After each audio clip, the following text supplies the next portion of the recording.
Eu conheci um pastor, isso foi um testemunho de um pastor. Ele falou que uma irmã chegou para ele e falou assim: pastor, eu senti de Deus de vender a minha casa e entregar no altar de Deus. Ao pastor, você tem certeza que foi Deus que falou com a senhora? Tenho, pastor. Foi Deus que falou comigo. Aí o pastor falou assim: olha, amém, irmã. Eu respeito, acredito no que a senhora está falando. E assim passaram-se alguns meses, a mulher chegou lá, falando que tinha vendido a casa e que tinha sentido de entregar aquele sacrifício no altar para aquele pastor. Você sabe o que aconteceu? Esse pastor, temente a Deus, na hora que a mulher chegou com aquele dinheiro, a mulher chorando, falou: pastor, tá aqui e tal. E ele falou assim, perguntou para ela: irmã, deixa eu perguntar uma coisa para a senhora vendeu, essa era a única casa da senhora? Ela, era pastor, era a minha única casa. E a senhora vai morar onde agora? Não, eu vou para o aluguel porque eu tenho certeza absoluta que Deus vai me abençoar. Olha o que ela falou para o pastor. E você sabe o que o pastor fez? Sabiamente, usado por Deus, o pastor pegou aquele envelope de dinheiro, levantou para o céu, agradeceu, consagrou a Deus. Senhor, tu conheces o coração dessa mulher, tu sabes o desejo dessa mulher. Então eu coloco e apresento aqui no altar, no teu altar, esse envelope com esse dinheiro. E aí a mulher chorando, gente, copiosamente aquele negócio todo. O pastor terminou de orar, virou para a mulher, falou: senhora, tá aqui. A mulher: como assim, pastor? Na hora que eu estava orando, Deus falou assim: agora devolva esse dinheiro para ela e fale para ela comprar uma casa para ela não ir para o aluguel, para não me envergonhar. Olha a sabedoria do pastor. E o pastor, usado por Deus, falou assim: senhora, está aqui o dinheiro. Deus, ele está falando para a senhora pegar esse dinheiro, comprar uma casa e não ir para o aluguel, para não envergonhar o nome dele. E a mulher: nossa, pastor, é mesmo, é. E a mulher saiu dali. Depois o pastor falou que ela comprou uma casa, uma outra casa no outro bairro, com aquele dinheiro que ela tinha auferido na venda da casa dela.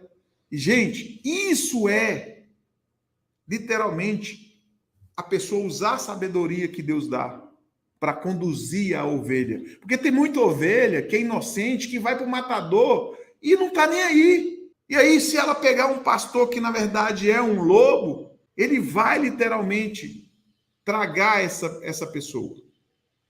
Tá bom? Então, a teoria da prosperidade, a teologia da prosperidade, ela existe. Tem muitos cães gulosos, muitos pastores que, infelizmente, usam a fé das pessoas, sim, mas pode ter certeza, isso tem um preço muito alto.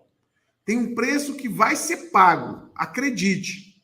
Tão certo como essa live vai ficar gravada, quem pratica esse tipo de coisa vai responder perante a Deus. E Deus, ele faz com que a pessoa que faz, mesmo que cegamente, ela vai lá, faz um voto, confiando que Deus vai honrar ela, Deus vai e honra a pessoa. Você sabe por quê? Porque Deus, ele vê o coração da pessoa. Eu vou falar uma coisa aqui para vocês, sem fugir do contexto, porque nós vamos entrar na terceira parte das 7 soluções, né, para falta de dinheiro, mas eu vou falar uma coisa para vocês que eu senti de Deus falar aqui. Agora, eu estou falando e Deus está me tocando aqui. Vocês sabiam que até hoje existe uma promessa de Deus na vida de Abraão que ainda não foi cumprida? Você sabia? Ah, Maurílio, eu não sabia não. Eu nem acredito. Não acredita não? Pois eu vou mostrar para você. Vou mostrar não, eu vou falar. Você lembra, né? Quem conhece a palavra de Deus vai recordar do que eu vou falar aqui. Em uma certa ocasião, Deus prometeu para Abraão ser pai de uma grande nação. E numa madrugada, imagina, gente, eu tenho uma chácara que de madrugada você não vê as luzes da cidade e você só vê aquela claridade das estrelas. E ali eu oro bastante e eu fico vendo aquele infinito do universo e fico admirando a glória de Deus. E fico imaginando a cena quando Deus chamou Abraão para fora da tenda e falou assim: Abraão, vem cá, Abraão, de madrugada. E eu acredito que naquele dia as estrelas estavam repulsando assim, ó, para que Abraão visse todas elas sem se esconder, porque ali era a glória de Deus. E Deus queria mostrar para Abraão. E Abraão olhou para o céu e Deus falou assim: Abraão, tá vendo essas estrelas? Sim, Senhor, estou vendo essas estrelas. Abraão, olha agora para o chão, a areia. Tá vendo essa areia? Sim, Senhor, estou vendo tanto de areia, Senhor. Pois é, Abraão. Assim será a tua descendência. Gente, olha que palavra que Deus falou para Abraão. E aí, Abraão creu. A palavra de Deus disse que Abraão creu. Ele estava vendo? Não. Mas ele tinha a certeza que se era Deus que estava prometendo, ia acontecer. Aí eu pergunto para você, quem foi a descendência de Abraão? Sendo que ele já era de uma idade bem avançada, sua esposa Sara também era de uma idade já avançada, e julgava Sara que não podia ter filho porque ela é estéril, e julgava também Abraão que, por ser velho, como é que ele faria um filho, a ponto de, na história lá, Sara oferecer a Agar, que era a escrava, para que Abraão deitasse e fizesse seu filho. Não, porque se veio da promessa de Deus, então vamos dar um empurrãozinho, né? Porque Deus é Deus, mas a gente precisa dar um empurrãozinho nas bênçãos de Deus. Gente, Deus não precisa do seu empurrãozinho. Se Deus quer te abençoar, ele não precisa que você facilite a coisa ou dê um empurrãozinho para que a coisa aconteça. E aí a Sara, né, botou a Agar para deitar com Abraão, teve o filho Ismael, que a gente sabe que existe uma guerra, né? A gente sabe, quem conhece a história do Oriente Médio sabe que existe uma resolução de família lá que ainda não se resolveu, mas isso aí é uma coisa que Deus depois, com o tempo, ele vai resolver mais cedo ou mais tarde. Pode ficar tranquilo. Mas o que eu quero te dizer aqui é que essa promessa que Deus falou para Abraão, ó, tá vendo o céu? Tá vendo as estrelas? Tá vendo as areias? Essa areia e dessas estrelas representa a tua descendência. E você não imagina quanto vai ser grande a tua descendência. O que aconteceu? Passaram-se os anos, Abraão morreu. A pergunta que eu faço, Abraão morreu, viu Isaac, viu Ismael, mas não viu essa descendência gigantesca que Deus havia prometido. Será que Deus esqueceu da promessa dele?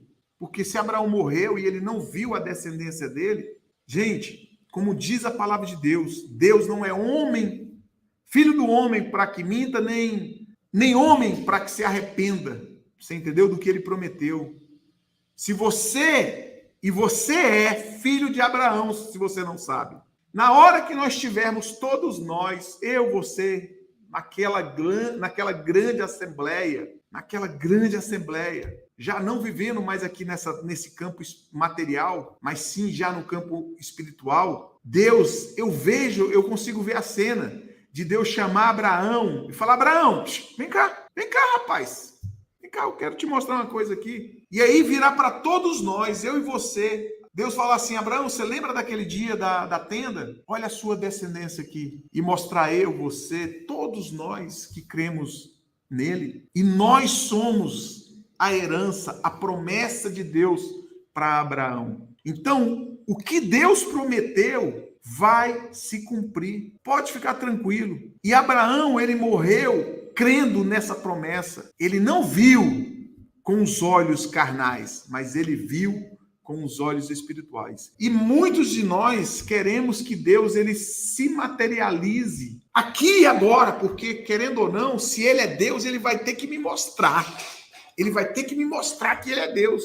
E não funciona assim. Quando você tenta pressionar a Deus, Senhor, eu quero isso, eu quero fazer, eu quero que o Senhor faça isso na minha vida, porque senão eu vou deixar de te seguir, eu não vou ser. Isso é teologia da prosperidade. Você está querendo barganhar com Deus. E com Deus não se barganha. Ou você tem o coração voltado para Ele, de coração, sem desejo.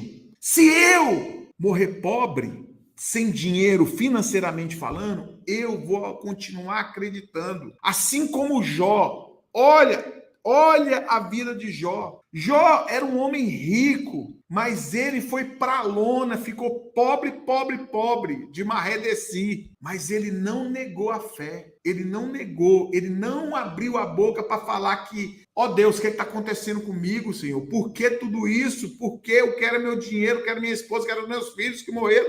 É nisso que Deus quer que nós tenhamos os fundamentos da nossa existência, que ele vai continuar sendo Deus, eu sendo ou não, recebendo ou não a graça material dele. Agora, quando a pessoa ela não tem a visão espiritual e quer pressionar a Deus, não funciona, nunca vai funcionar. Você entendeu? Então, teologia da prosperidade é isso, é a pessoa querer barganhar com Deus em troca de algo. O que nós estamos falando aqui não é teologia da prosperidade. O que eu estou ensinando aqui é você respeitar as leis espirituais, entender, aprendendo que existe uma energia no dinheiro, tá? No dinheiro, e que você só vai enxergar essa energia a partir do momento que os teus olhos espirituais estiverem abertos. E aí você começar a praticar literalmente o que eu estou dizendo aqui, você vai ver a coisa acontecer.